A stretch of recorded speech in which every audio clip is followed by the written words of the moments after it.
Hello there, welcome back to another episode of Arcade with Alvin. Today we're going to be taking a look at the Leblanc curry from one of my personal favorite games, Persona 5. Now in the game, making coffee and curry at the cafe is a huge progression mechanic that can level up different sorts of stats. And over the course of the game, you learn from the cafe owner that there is a good amount of secret ingredients and different kinds of coffee. And adding the fact that there's an actual official recipe card for the curry, well, it seems like it's good to give this a shot. So we're going to take 1 pound of beef, a good mixture of lean and fat, in our case some ribeye, and cut that into 1 to 2 inch cubes, pretty large chunks. For our vegetables, we're going to start by finely chopping 2 onions, peeling 1 apple, peeling and cutting an inch of ginger, and taking the skin off a clove of garlic.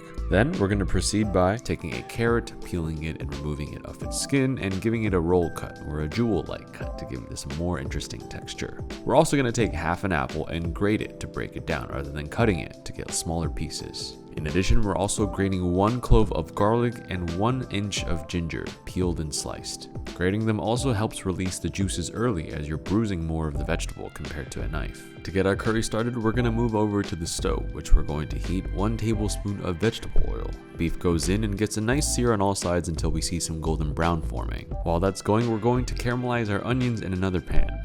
Once we start to see a nice fond on the bottom, we're going to season our seared beef. Seasoning is simple salt and pepper. This now gets followed by red wine to deglaze. 1 cup to be exact. Once the beef has been deglazed with the wine, in goes 3 cups of water. That is left to simmer until boiling. The rest of our sliced and grated vegetation will now go into the same pan as our onions after they have developed a nice brown color on all sides. This gets sauteed for about 5 minutes on medium-low heat until it gets to brown as well. You may have noticed that the carrots are not in the pan with the onions and the apples, and that's because the carrots are going to go directly into this liquid to cook first because they take the longest to break down. And while that is going, we're going to make our spiced flour that thickens our curry. Into a small pan, we're throwing in 36 grams of all-purpose flour, giving that a nice toast, and then adding in 2 teaspoons of cumin, 2 teaspoons of coriander, 2 teaspoons of turmeric, 1 teaspoon of cardamom, 1 teaspoon of cinnamon, 1 teaspoon of chili powder, 1/2 teaspoon nutmeg, 1/2 teaspoon of ground clove, a 1/4 teaspoon of black pepper, and 12 partridges in a pear tree. That's going to get stirred and toasted so the aromas from the spices can come out and perfume the flour, and then turned off and let to cool. Once the beef is up to a nice simmer, we're going to throw in our nicely caramelized and sauteed vegetable mixture and bring that up to a simmer. I like to make sure that the flavor bits in the pan are deglazed with a little bit of our simmering liquid to add that flavor back into the curry. Once everybody's starting to become happy, we're going to throw it in our flour, making sure to stir quite a bit as this can create a little bit of lumps. But no worries, this is going to cook for a long time and those lumps are going to break down and thicken our curry. This is now going to simmer for 1 hour on low heat, stirring every now and then to make sure that the bottom of the pot is not burning. After 1 hour, I'm going to remove the bay leaf that was thrown in with the vegetables. And now I'm going to throw in a teaspoon of beef bouillon paste or beef stock paste just to add some more flavor. Once that's in, we're going to start with our secret ingredients. First in is 1 tablespoon of Worcestershire sauce, followed by 2 tablespoons of honey, 2 grams of instant coffee, and then 8 grams of dark chocolate. What's interesting is that usually you might see 1 of these in a curry recipe to add flavor, but this one seems to have all of them in there, which I'm pretty curious to see how it's going to turn out.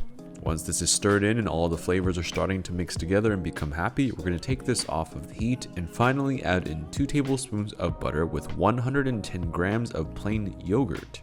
In the cafe that Sojiro owns, there is clearly a wide variety of coffee beans that he loves to prepare. And for this recipe, we managed to find some Hawaiian Kona. Let me explain. Hawaiian Kona, a Hawaiian treat. Because of the rarity and price of Kona beans, a Kona blend is only needed to have 10% Kona beans because a 100% Kona coffee roast is quite expensive. Good Kona coffee is known to have a rich flavor, a bright acidity, and a complex aroma. That's taken straight from the game.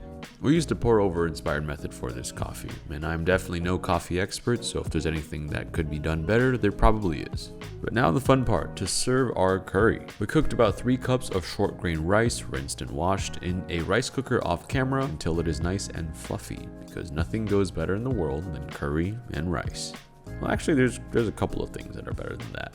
So we're going to fluff and mound a pretty generous helping of rice onto a plate and absolutely douse this pile with a huge generous serving of our Leblanc curry. And along with our cup of Hawaiian Kona coffee, I present to you our version of the Persona 5 Leblanc curry.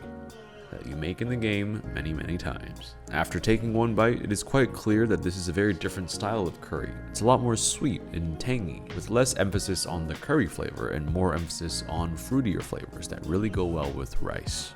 I think the best way to describe having these both together is just comforting.